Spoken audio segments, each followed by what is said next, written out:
Hello student, good morning.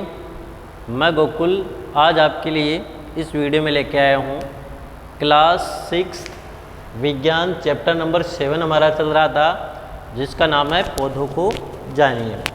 और आज हम जो है वो इसका पार्ट 5 पढ़ने वाले हैं और पार्ट 4 तक हमने जो है वो कंप्लीट कर लिए हैं। तो पार्ट 5 में हम जो पढ़ेंगे वो क्रियाकलापों के द्वारा, कुछ उदाहरणों के द्वारा या क्रियाकलापों के द्वारा हम जो पौधों, शुभ वृक्ष और जो झाड़ी होती है उसके बारे में हम और अधिक विस्तृत रूप से समझने वाले हैं। तो हमारा इसमें जो टॉपिक चल रहा था वो चल रहा था जड़ के बारे में। तो जड़ में हमने एक क्रियाकलाप देखा था जिसमें हमने प्रकाश संश्लेषण उसके बारे में भी अच्छे से पिछले वीडियो में जाना था। ठीक है, तो अब ये जो क्रियाकलाप है, तो इस क्रियाकलाप में हमें जो आवश्यक सामग्री है वो क्या क्या जरूरी होती है। आवश्यक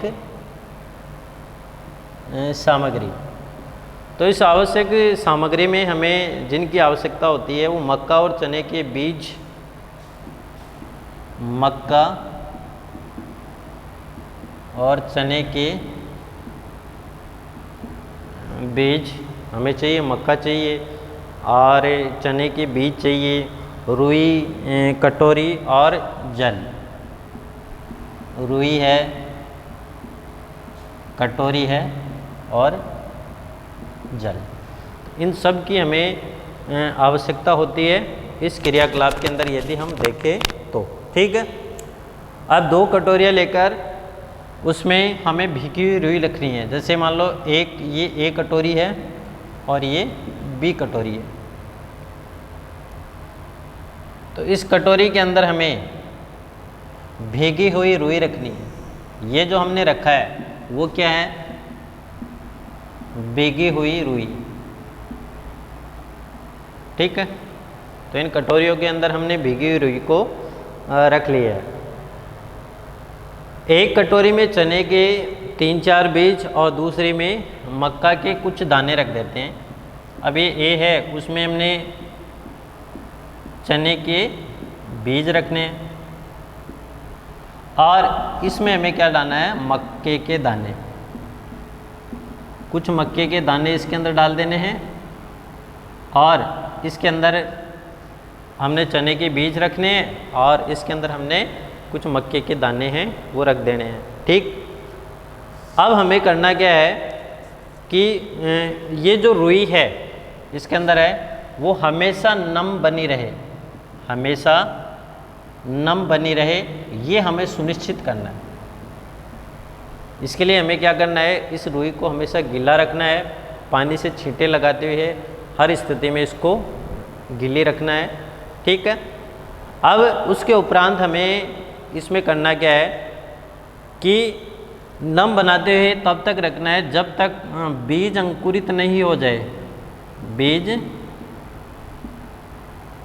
अंकुरित नहीं हो जाए, तो इसको नम तब तक बनाए रखना है जब तक जो बीज हमने लिए हैं वो बीज क्या हो? अंकुरित नहीं हो जाए, या ये जो बीज है वो अंकुरित ना हो। तो ये स्थिति हमें इसमें देखनी है। ठीक है, और 1 सप्ताह के पश्चात उन बीजों को खींचकर रुई से बाहर निकालते हैं। और लगभग हम सप्ताह कितना है? 1 सप्ताह, 1 सप्ताह तक क्या करना है?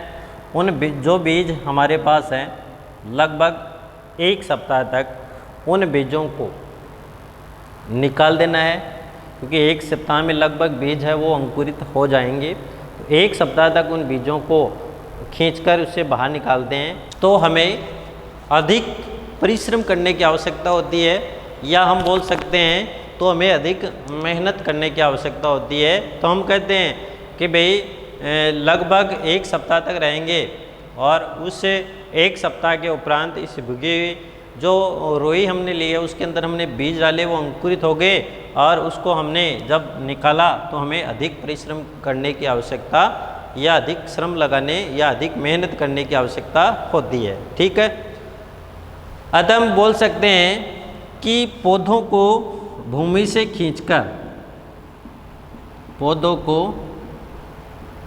भूमि से खींचकर आसानी से बाहर नहीं निकाल सकते, नहीं निकाल सकते। तो पौधों को खींचकर भूमि से आसानी से बाहर नहीं निकाल सकते। क्यों? क्योंकि अंकुरित जब पौधे होते हैं या बड़े होते हैं, उस स्थिति में जो जड़ें हैं वो जड़ें भूमि के अंदर काफ़ी अधिक मात्रा में फैल जाती है, जिससे उन जड़ों के द्वारा पौधों की भूमिगत पकड़ मजबूत हो जाती है।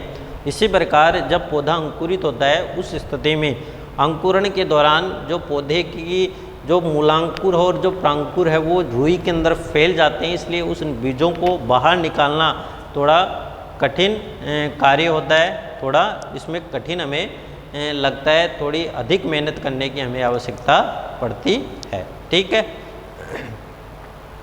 अतः हम बोल सकते हैं जो जड़ें होती है वो पौधे को भूमि में मजबूती बनाए रखती है। जड़ें पौधों को भूमि में मजबूत बनाए रखती है।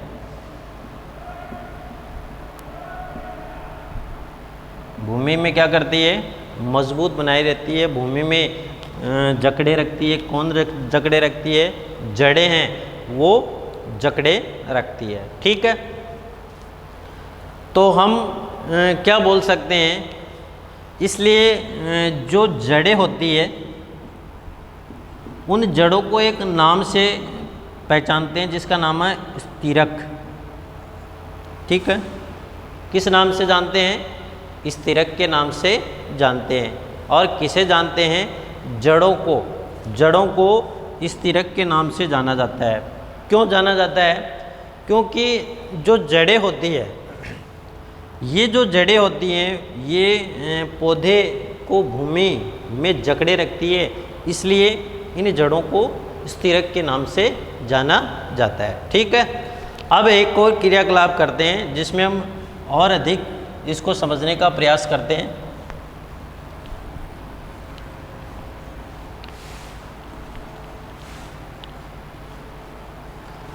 तो अगला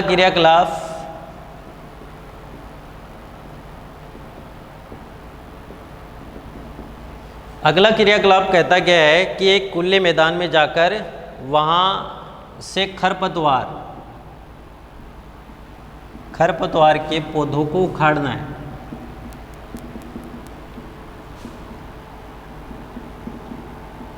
तो हमें करना क्या है? एक खुले मैदान में जाना है और उस खुले मैदान में जाकर जो खरपतवार के पौधे हैं उन खरपतवार के पौधों को वहाँ से उखाड़ना है।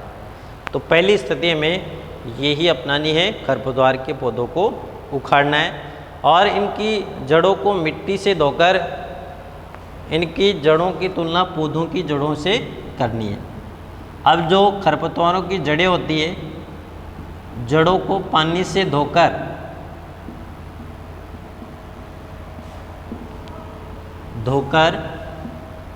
इनकी तुलना पानी से धोकर इनकी तुलना किससे करनी है? पौधों की जड़ों से करनी है।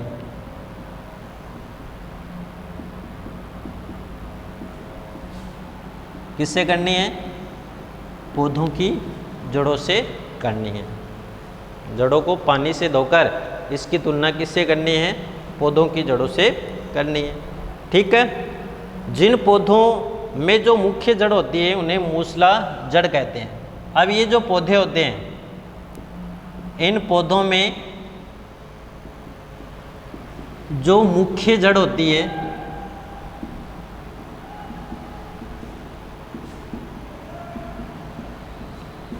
उन्हें मूसला जड़ कहते हैं। कौन सी जड़ कहते हैं? मूसला जड़।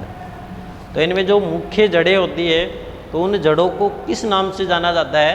मूसला जड़ों के नाम से जाना जाता है। ठीक है, और जो छोटी छोटी जड़ें होती है, छोटी छोटी जड़ों को पार्श्व जड़ कहते हैं। इनके अलावा जो सूक्ष्म जड़ें होती हैं उन जड़ों को किन जड़ों के नाम से जाना जाता है? पार्श्व जड़ों के नाम से जाना जाता है। ठीक है। और जिन पौधों में मुख्य जड़ नहीं होती है तथा जिन पौधों में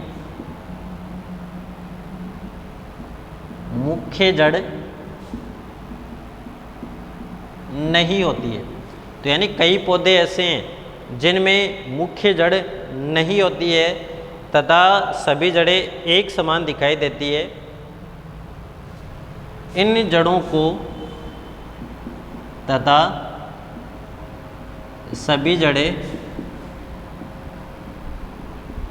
एक समान दिखाई देती है, इन जड़ों को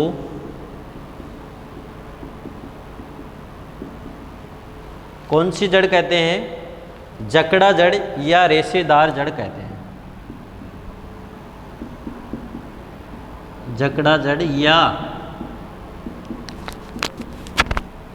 रेशेदार जड़ कहते हैं। तो ये आपको इसमें बात ध्यान में रखनी है। जड़ें सामान्यतः दो प्रकार की होती है, एक तो होती है मूसला और एक होती है जकड़ा जड़ या रेशेदार जड़ के नाम से इसको जाना जाता है। जैसे हम बात करें, सबसे पहले कौन सी जड़ आती है? मूसला जड़। अब जैसे हमारे पास ये कोई पौधा है, ये इसकी सतह है और यहाँ से इसमें शाखाएं निकली हैं, ऊपर पत्तियाँ निकली हुई हैं,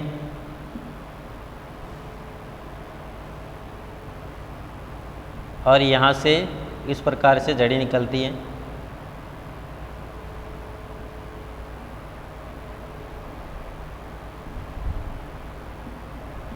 इस प्रकार। तो ये जो जड़ होती है इस प्रकार, ये जो जड़ हमें देखने को मिलती है, इस जड़ को मूसला जड़ कहते हैं। कैसे बोलते हैं? क्योंकि इनमें एक मुख्य जड़ होती है और ये जो जड़ होती है इस जड़ को कौन सी जड़ बोलते हैं? मूसला जड़ कहते हैं। और ये पार्श्व में सूक्ष्म छोटी छोटी जड़ें हैं वो लगी होती है। सेकेंड बात करें जकड़ा जड़ या रेशेदार जड़, तो इसको यदि हम एक डायग्राम के द्वारा समझे तो हम इसको इस प्रकार से समझ सकते हैं। ठीक है। और ये सतह है,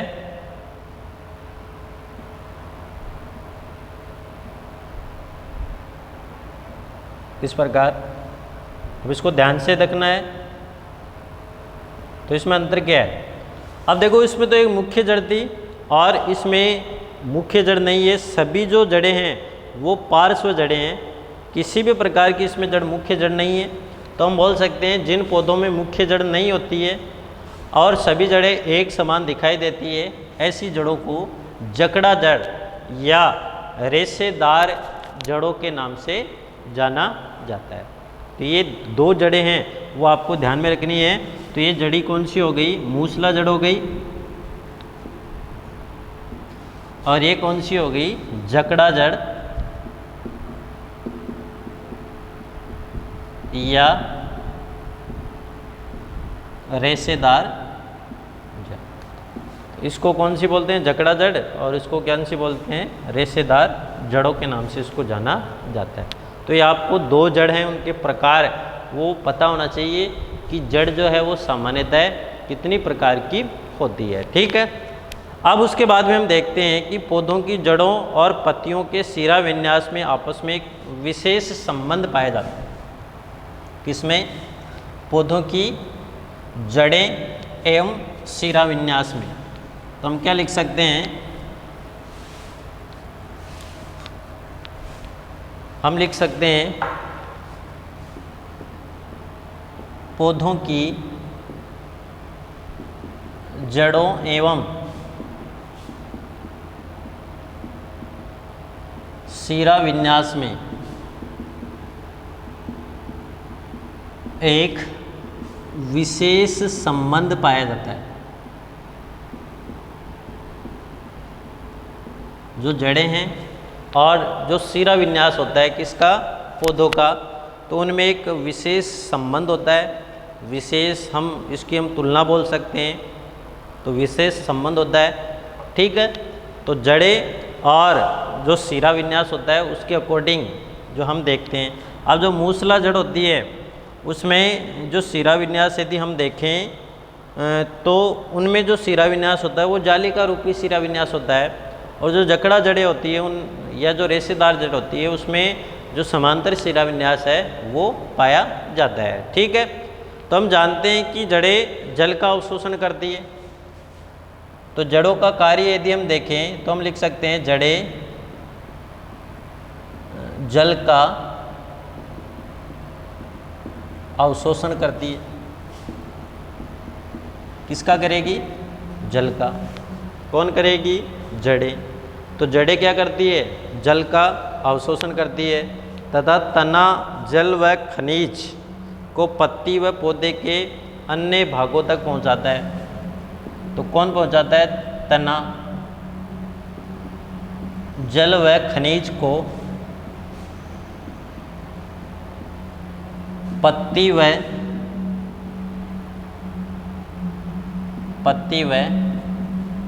तने के अन्य भागों तक पहुंचाता है। कौन पहुंचाता है, जल।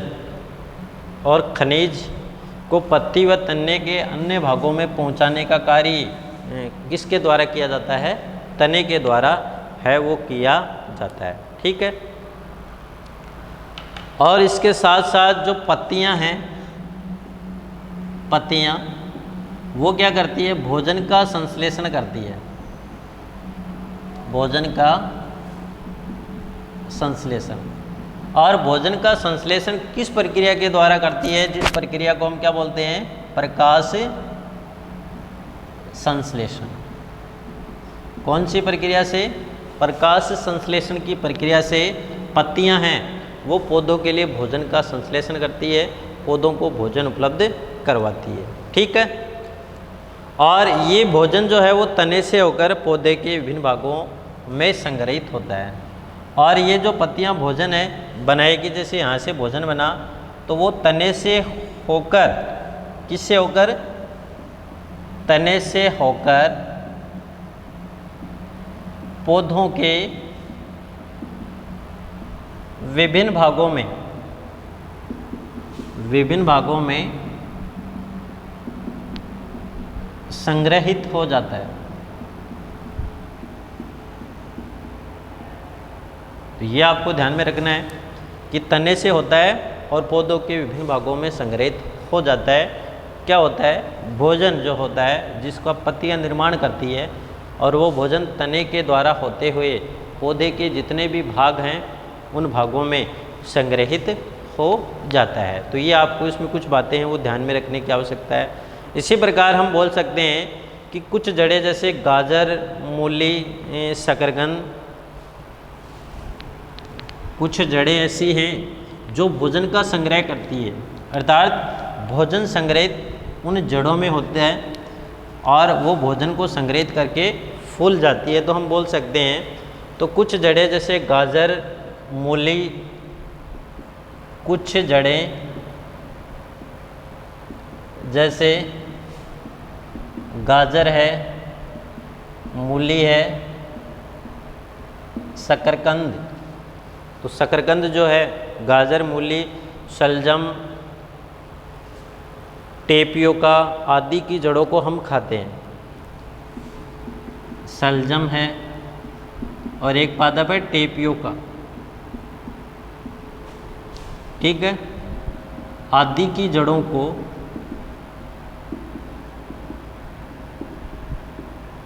हम खाते हैं।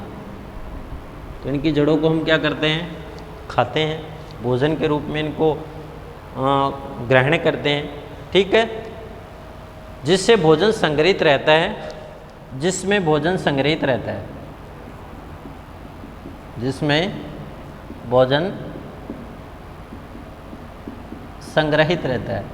तो ये कई पादप की जड़ें ऐसी होती है जिनमें भोजन का संग्रहण होता है, अर्थात हम बोल सकते हैं भोजन क्या रहता है, भंडारित रहता है, भोजन भंडारित रहता है।